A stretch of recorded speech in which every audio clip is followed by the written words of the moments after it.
Preliminaries are over for Ohio State. Every drive, every play, every possession, every throw, everything that happens at this point is championship caliber level importance to my way of thinking, and particularly playoff. I mean, as Coach Day said, turn around and you lose one of these games, you don't take it seriously. You lose one of these games very easily. So you have to take every, the importance of every series and every play is, of the essence at this point. There's no leeway left for Ohio State, which is a tough place to be. I mean, in November, if things aren't clicking, but thankfully to them, they've got a lot of good things going their way, a lot of positive trending, things. Stroud's playing fabulous on the whole. You have 3 of the top 10 wide receivers in college football, it appears, which is great. You've got a decent to very good offensive line. You've got great pressure from the quarterbacks, and you've got a young freshman cornerback, Denzel Burke, who was touched on there, who's just been nothing short of fabulous bang-up job as a true freshman. Batted away a deep pass this past week against Nebraska. I think everybody was kind of holding their breath on that one, because if they complete that one, then it's Nebraska is right there. So to my way of thinking, and special teams are really coming into the forefront right now for Ohio State. Mirko hit a big punt when they needed it. The field goals are best in the country as of right now. And, you lose Wilson, he doesn't play, and Smith-Njigba gets in there and has a 20-yard punt return. So Igbuka, if anybody ever kicks off a ball that he can field, he's got potential to break one at any moment as well. So a lot of positive indicators and a lot of good things to hang your hat on for this Ohio State team as it enters this stretch. I would put them, again, the result last week, not what anybody wanted. Obviously, a 9-point win against a team with a losing record, but that's going to end up 3-9, it appears. But the best 3-7 team in football, was Nebraska as of right now. They should be ranked 25th. The FPI practically has them there.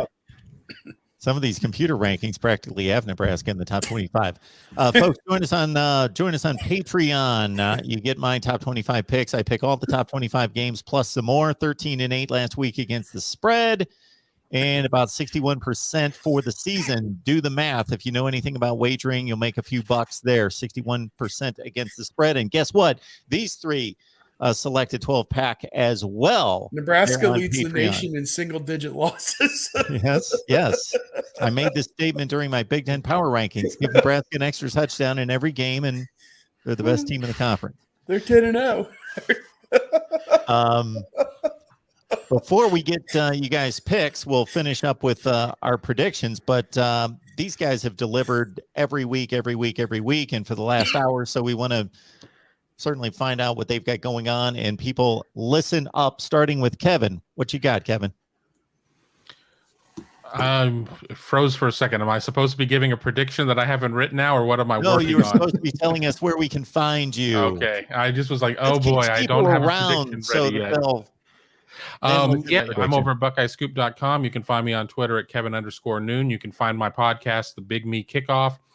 Right now, it's running generally on Fridays. I keep promising to release a second episode a week. Hasn't quite happened yet. And as I said earlier, my big piece of the week, Tale of the Tape, will come out tomorrow about 11 a.m. Eastern. Probably about 4,500 words talking Buckeyes and Boilermakers. I go through a lot of history over the last 13 games in this series, going back to 2000, and make a couple picks in there. Where can we find you, Tony? You can find me at BuckeyeScoop.com as well. The podcast, Buckeye Weekly Podcast, is essentially daily at this point during the season. You can find me on Twitter at Tony Gerdeman. And that's about it for now. I'm always around. Feel free to reach out. Steve. At Steve Hellwagon on Twitter. As you can see there, it's spelled with an E-N, which is a little bit different, I think, from how most people would think it is. And no, I'm not Jim Stillwagon. I did not play for Ohio State. I get that question. Didn't you play for the Buckeyes? Like, no. He played there in 1968, and I was born in 1968. So, I have to set that record straight every now and then. Yes, I look like I'm 70 years old.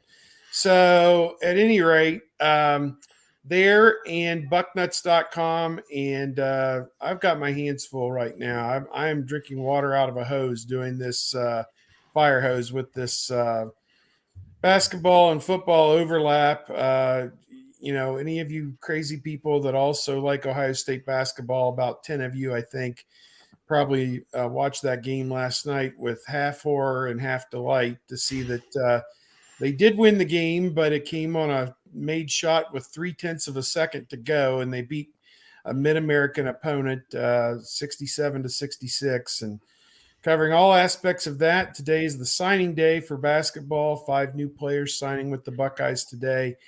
And the season is well underway. Another game Friday night. And then, of course, obviously the football game on Saturday against Purdue. And I may be throwing a tailgate party for that. So watch my Facebook and my Twitter. And we may throw out the welcome mat for anybody that wants to come down to the tailgate party perhaps on Saturday. We'll see what's going on with that.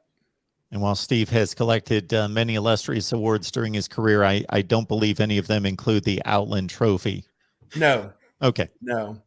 I was not an All-American at Ohio State, unless we were talking about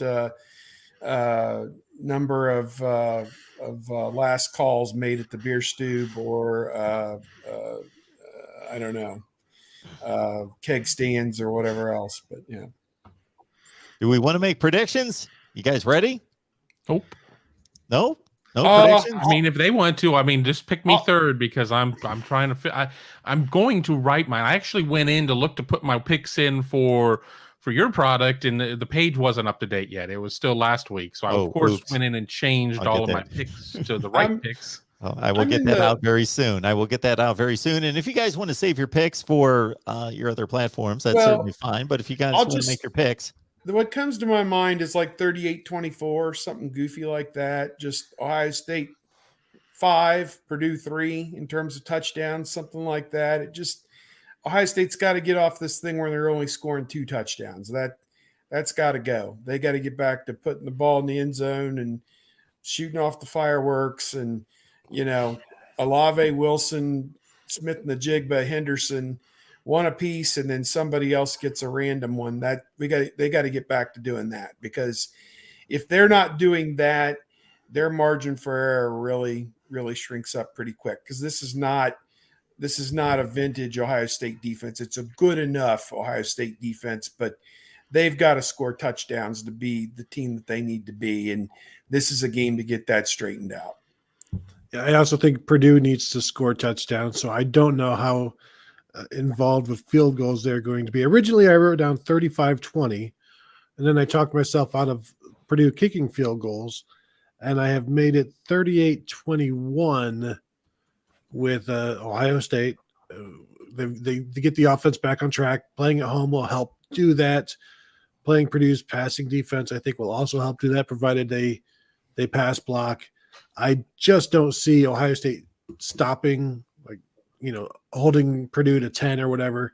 I'm pretty much exactly what Steve said, 5 touchdowns to 3, and then is there a field goal or 2 in there as well?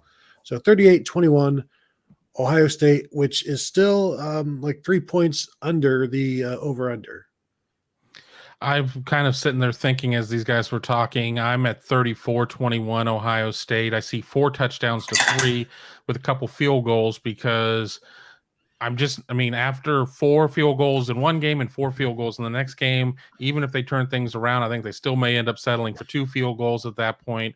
I think that Aiden O'Connell, and David Bell hook up once. I think that maybe one of the other receivers, there's a very talented tight end for Purdue. I think that they get another score there, and then you always want to kind of throw a fluky one in there. I think Ohio State's going to be better running the ball. I think we're going to see a little bit better balance, but we're not going to see a situation of where Ohio State's just going to break out and look like it's playing Rutgers or Maryland. So 34-21, Ohio State winning this one, and people will be white-knuckling it going into Michigan State.